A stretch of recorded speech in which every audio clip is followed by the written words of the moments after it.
లేదంటే కదా మన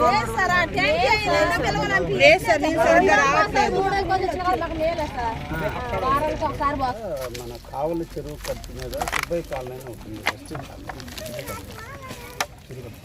ఈ రోజున కావలిలోని 36వ వార్డులో చెరువు కట్ట కింద సంఘానికి ఈ రోజున ఇక్కడికి రావటం జరిగింది. ఈ కాలనీలో ముఖ్యంగా ఎస్టీ కులస్తులు, యానాది కులస్తులు ఇక్కడ ఎక్కువ మంది జీవిస్తూ ఉన్నారు.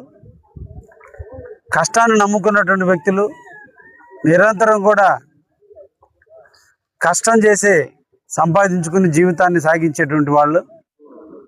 ఇటీవల కాలంలో మంచినీళ్ళు రావటం లేదని వాళ్ళు నాకు ఫోన్ చేసిన సందర్భంలో ఇప్పుడు ఈ కాలనీని కూడా సందర్శించడం జరిగింది. ఇటీవల కాలంలో ఆల్రెడీ పైప్ లైన్ వేసి ఈ ప్రాంతంలో పైప్ లైన్ల ద్వారా నీళ్ళు అందించేందుకు అన్ని వర్కులు కూడా పూర్తి చేసి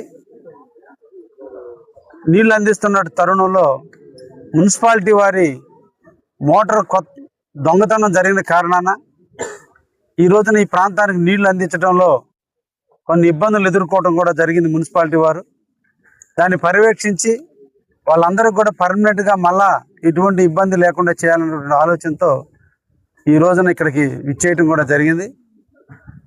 ట్యాంకర్ల ద్వారా నీళ్లను అందించాలన్నటువంటి దృఢ సంకల్పంతో మున్సిపాలిటీ ట్యాంకర్ల ద్వారా మోటార్ రిపేర్ అయ్యేంత లోపలే ట్యాంకర్ల ద్వారా నీళ్లు అందించడం కూడా జరుగుతుందని వీళ్ళందరికీ కూడా హామీ ఇవ్వడం జరిగింది. దాదాపు కొద్ది రోజుల నుంచి నీళ్లు లేక వాళ్ళు ఇబ్బందులను ఎదుర్కోవడం కూడా జరిగింది. తప్పకుండా అటువంటి సమస్య రాకుండా ఇక శాశ్వత పరిష్కారం కూడా చేస్తానని వాళ్ళందరికీ కూడా మాటిస్తూ, అదేవిధంగా ఈ కాలనీ సందర్శించినప్పుడు ఈ కాలనీలో మౌలిక సదుపాయాలు చాలా ఇబ్బందికరంగా ఉంటే ఇప్పుడే మున్సిపల్ అధికారులను కూడా ఆదేశించడం జరిగింది. ఒక సిమెంట్ రోడ్డును కూడా ఇప్పుడే వాళ్ళకి ఇస్తానని మాట ఇచ్చాను, మంజూరు చేయడం కూడా జరిగింది. ఈ కాలనీలో ఒక సిమెంట్ రోడ్డుని ఇమీడియట్గా కూడా అతి తొందరలోనే దీన్ని ప్రారంభించడం కూడా జరగబోతుంది. అదేవిధంగా ఎలక్ట్రికల్ అధికారులను కూడా ఆదేశించాం. ఇంకా ఇక్కడ ఎలక్ట్రికల్ పోల్స్ లేక అందరూ కూడా వైర్ల మీద ఇళ్ళకే ఉన్నారు. అవసరమైతే మున్సిపాలిటీ నిధులు వెచ్చించైనా కూడా ఈ ప్రాంతంలో ఉన్నటువంటి వాళ్ళందరికీ కూడా స్తంభాలు వేసి స్ట్రీట్ లైట్స్తో వేసి ఈ కాలనీకి ఎటువంటి ఇబ్బంది రాకుండా కూడా చూస్తామని చెప్పి వాళ్ళందరికీ కూడా మాట ఇవ్వడం కూడా జరిగింది. తప్పకుండా హక్కుదారులు సమాజంలో ఏ ఒక్క రోజు కూడా వాళ్ళ గలాన్ని కూడా నలుగురికి చెప్పుకోలేక బాధపడే మనస్తత్వమే తప్ప ఎప్పుడు కూడా మాకు ఇది కావాలని అడిగేటువంటి మనస్తత్వం కానిటువంటి వ్యక్తులు, వారికి తప్పకుండా అండగా ఉండాల్సినటువంటి బాధ్యత మా అందరి మీద ఉంది.